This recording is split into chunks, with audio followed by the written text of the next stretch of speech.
నమస్కారం అండి. ఇవాళ పోస్టల్ బ్యాలెట్ కౌంటింగ్ గురించి మాట్లాడుకుందాము.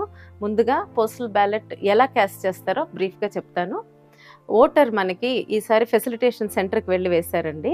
ఆ సెంటర్కి వెళ్ళినప్పుడు వాళ్ళకి 2 ఫామ్స్ 2 కవర్స్ ఇచ్చారు. సో ఈ ఫామ్స్లో ఫస్ట్ డిక్లరేషన్ ఫామ్లో సీరియల్ నెంబర్ అంటే వాళ్ళ ఓటర్ ఐడి నమోదు చేస్తారు. ఇక్కడ ఓటర్తో సంతకం తీసుకుంటారు. ఇక్కడ ఆ అటెస్టింగ్ ఆఫీసర్ సిగ్నేచర్ ఉంటుంది, ఆయన డెసిగ్నేషన్ ఉంటుంది, అడ్రస్ అవి ఇక్కడ రాస్తారు. తర్వాత అలాగే ఈ సీరియల్ నెంబర్ ఇక్కడ కవర్ మీద కూడా రాస్తారు. నెక్స్ట్ ఇంకొక ఫామ్ బ్యాలెట్ పేపర్. ఇది ఖాళీ బ్యాలెట్ పేపర్ ఇస్తారు. ఇది ఓటర్ లోపలికి తీసుకెళ్ళి చెక్ మార్క్ కానీ క్రాస్ మార్క్ కానీ ఏదైనా ఆ బాక్స్ లోపలే క్లియర్గా బ్యాలెట్ చేయాలి. ఈ బ్యాలెట్ పేపర్ని ఈ చిన్న కవర్లో పెడతారు. పెట్టాక ఇందాక సీరియల్ నెంబర్ సరి చూసుకోవాలి. ఆ తర్వాత ఇవన్నీ ఈ పెద్ద కవర్లో పెడతారు. ఈ పెద్ద కవర్లో పెట్టి ఇక్కడ కూడా సిగ్నేచర్ చేయాలి. సో ఇవి ప్రక్రియ ఎలా ఉంటుందంటే, ఫస్ట్ ఈ బ్యాలెట్ పేపర్ తీసుకున్నారు కదా, దాని మీద ఓట్ వేసేసాము. దీన్ని తీసి ఈ కవర్లో పెడతాము. లోపల పెట్టేసి సీల్ చేసేసేయాలి. దీన్ని గమ్తో సీల్ చేసేస్తారు గమ్తో. తర్వాత ఈ డిక్లరేషన్ పేపర్ విడిగా ఈ పెద్ద కవర్ తీసుకొని దీని లోపల పెడతారు. ఈ లోపల పెట్టేశాక దీన్ని కూడా గ్లూతో బయట సీల్ చేసేస్తారు. ఇదిగోండి ఇక్కడ గమ్తో సీల్ చేసేసి ఇక్కడ సిగ్నేచర్ వేస్తారు. ఇది మీ పోస్టల్ బ్యాలెట్. ఈ విధంగా మీకు అందుతుంది. పోస్టల్ బ్యాలెట్ కౌంటింగ్ రోజు ఏజెంట్స్ మీరు 6 గంటల కల్లా కౌంటింగ్ హాల్కి చేరుకోవాలండి. మీతో పాటు ఫామ్ 18, అలాగే మీకు వచ్చిన ఐడి బ్యాడ్జ్, దాని మీద టేబుల్ నెంబర్ ఉంటుంది, ఎక్కడ వెళ్ళి కూర్చోవాలో చెప్పి నిర్ధారించబడిన ప్లేస్లో. తర్వాత పెన్ను పేపరు నోట్ చేసుకోవడానికి, అలాగే మీరు ఫుడ్ ఏం తినాలో తినేసేయండి, ట్యాబ్లెట్స్ వేసుకోండి. ఇంకా సెల్ ఫోన్స్ ఏమి తీసుకువెళ్ళద్దు. తీసుకొని కౌంటింగ్ హాల్కి వెళ్ళిపోండి. మీరు ఎలక్షన్ ఏజెంట్ కానీ క్యాండిడేట్ కానీ ఉన్నప్పుడే ఆ స్ట్రాంగ్ రూమ్స్ తెరుస్తారనమాట. మీ ఎదురుగా తెరిచి అప్పుడు పోస్టల్ బ్యాలెట్ ట్రంక్స్ అన్ని తీసుకొస్తారు. సో ఆ ప్రక్రియ అయ్యాక ఇప్పుడు మీరు ఎమ్మెల్యే అనుకోండి, అసెంబ్లీ కాన్స్టిట్యున్సీ అయితే ఈవీఎంఎల్ కౌంటింగ్ చేసే రూమ్లోనే పక్కన 4 టేబుల్స్ వేసి పోస్టల్ బ్యాలెట్స్ అక్కడే కౌంట్ చేస్తారు. మిమ్మల్ని ఒక అసిస్టెంట్ సూపర్వైజర్ చూస్తారు. అదే ఎంపీకి అనుకోండి, పక్కన ఒక హాల్ ఉంటుంది. ఆ హాల్లో అచ్చంగా పోస్టల్ బ్యాలెట్స్ కౌంట్ చేస్తారు. అక్కడ కూడా మీకు ఎన్ని బ్యాలెట్స్ పడినాయో పోస్టల్ బ్యాలెట్స్ దాన్ని బట్టి అప్పుడు 14 టేబుల్స్ వరకు వేసి కౌంటింగ్ జరుగుతుంది. సో ఇప్పుడు మనం ఎంపీది సెటప్ ఎలా ఉంటుందో ఒకసారి చూద్దాం. సో ఈ లోపలికి వెళ్ళాక ఇదే రూము, 14 టేబుల్స్ ఉంటాయి, ఒక రెడ్ ఫెన్స్ ఉంటుంది. ఈ ఫెన్స్ బయటే మీరు కౌంటింగ్ ఏజెంట్స్ ఇక్కడ కూర్చొని ఉంటారు. లోపల ఈ టేబుల్స్లో ముఖ్యంగా పోస్టల్ బ్యాలెట్స్ని రిటర్నింగ్ ఆఫీసర్ సూపర్వైజ్ చేస్తారు. ఆయన చూసుకుంటారు. ఒక్కొక్క టేబుల్ దగ్గర 2 కౌంటింగ్ సూపర్వైజర్స్, ఒక అబ్జర్వర్, ఒక మైక్రో అబ్జర్వర్ ఉంటారు. ఇక్కడ అబ్జర్వర్ చాలా జాగ్రత్తగా అన్ని ఫిల్మ్ చేస్తారు. ఆయనకు చాలా ఎక్కువ రోల్ ఉంటుంది, అన్నీ నోట్ చేసుకుంటా ఉంటారు పేపర్ మీద కూడా. సో ఇది సెటప్ ఉంటుంది. సో దీనిలో పోస్టల్ బ్యాలెట్ కౌంటింగ్స్లో ఫస్ట్ ఈటీపీబీఎస్ అంటే electronically transferred postal ballot system అని ఉంటుంది. ఇది ముఖ్యంగా మన పారామిలిటరీ దళాలు వాళ్ళు చేస్తారు. వాళ్ళ కౌంటింగ్ ఫస్ట్ స్టార్ట్ అవుతుంది. ఇక్కడ క్యూఆర్ కోడ్ ఉంది కదా, దీన్ని స్కాన్ చేసి వాళ్ళ కౌంటింగ్ చేస్తారు. తర్వాత process postal ballots, regular postal బ్యాలెట్స్కి ప్రీ కౌంటింగ్ అనే ప్రక్రియ ఒకటి ఉంటుంది. దానిలో ఇప్పుడు మనకి సుమారుగా ఒక నియోజకవర్గానికి 23,000 పోస్టల్ బ్యాలెట్స్ వచ్చినాయి అనుకోండి. ఆ వచ్చినప్పుడు 14 టేబుల్స్ ఉన్నాయి కాబట్టి 14 పెట్టి డివైడ్ చేస్తే సుమారుగా టేబుల్కి 1642 పోస్టల్ బ్యాలెట్స్ ఇస్తారు ఒక్కొక్క టేబుల్కి ఇక్కడ. సో అవి ఇచ్చినప్పుడు దానిలో ఒక ప్రక్రియ, వెరిఫికేషన్ ప్రక్రియ అని ఉంటుంది.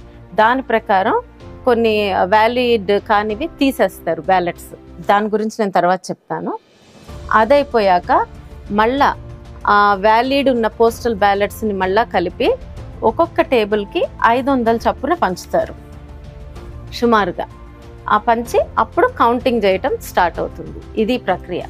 ప్రీ కౌంటింగ్, వెరిఫికేషన్ బ్యాలెట్స్కి, మళ్ళా తర్వాత అవి అంతా మిక్స్ చేయడము, మళ్ళా టేబుల్కి 500 చొప్పున పంచుతారు. అప్పుడు కౌంటింగ్ స్టార్ట్ అవుతుంది అనమాట. ఇప్పుడు నెక్స్ట్ ఆ వెరిఫికేషన్ ఎలా చేస్తారో చెప్తాను. ఇప్పుడు మీకు పోస్టల్ బ్యాలెట్ ఈ విధంగా వస్తుందండి. ఇప్పుడు మీ టేబుల్కి ఒక 1640 ఎన్నో ఒక టేబుల్కి వచ్చినాయి అనుకోండి, సుమారుగా ముందే నిర్ధారించబడిన నెంబర్ వస్తుంది. సో మీరు ఈ బ్యాలెట్ కవర్ చూస్తారు, చూసినప్పుడు ఇక్కడ మీకు సిగ్నేచర్ ఉండాలనుకుంటారు, కానీ అది లేకపోయినా పర్వాలేదు. ఈ కవరు, పెద్ద కవరు కంపల్సరీ సీల్ అయి ఉండాలి. సీల్ అయి ఉంటే చాలు, దీనిని ఓపెన్ చేస్తారు.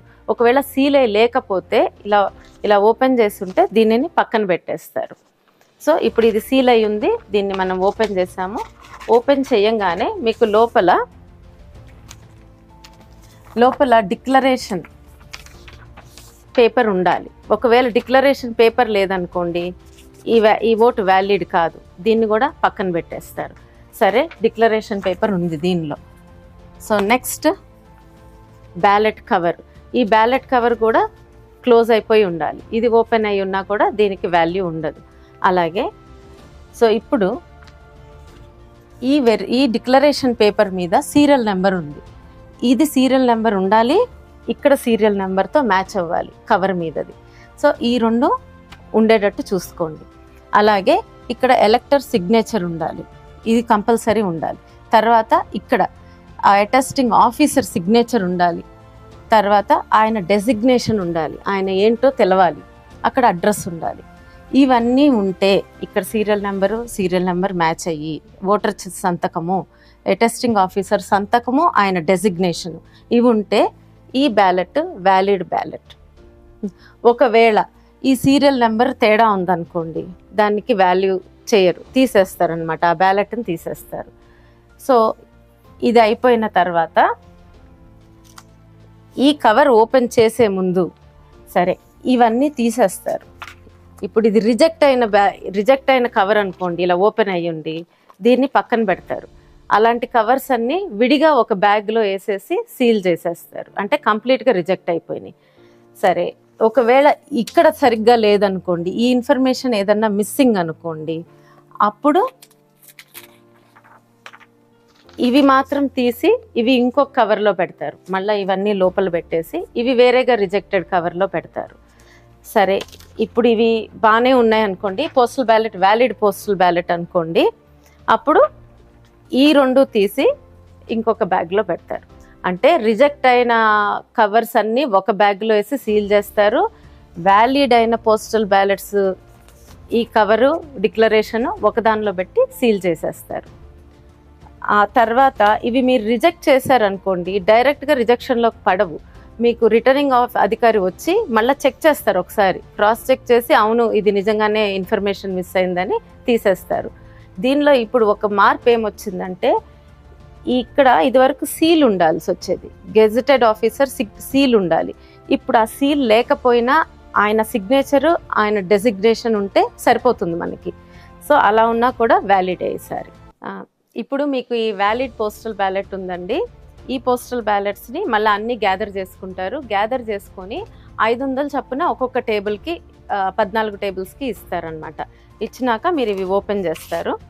ఓపెన్ చేసినప్పుడు ఫస్ట్ సీరియల్ నెంబర్ ఉంది కదా ఇందాక చూసుకున్నట్టు, ఓపెన్ చేసినప్పుడు బ్యాలెట్ పేపర్ మీద క్లియర్గా క్యాండిడేట్ ఎదురుగా చెక్ మార్క్ కానీ క్రాస్ మార్క్ కానీ ఏదైనా మార్క్ ఉండొచ్చు, కాతే అది ఆ బాక్స్ లోపలే ఉండాలి.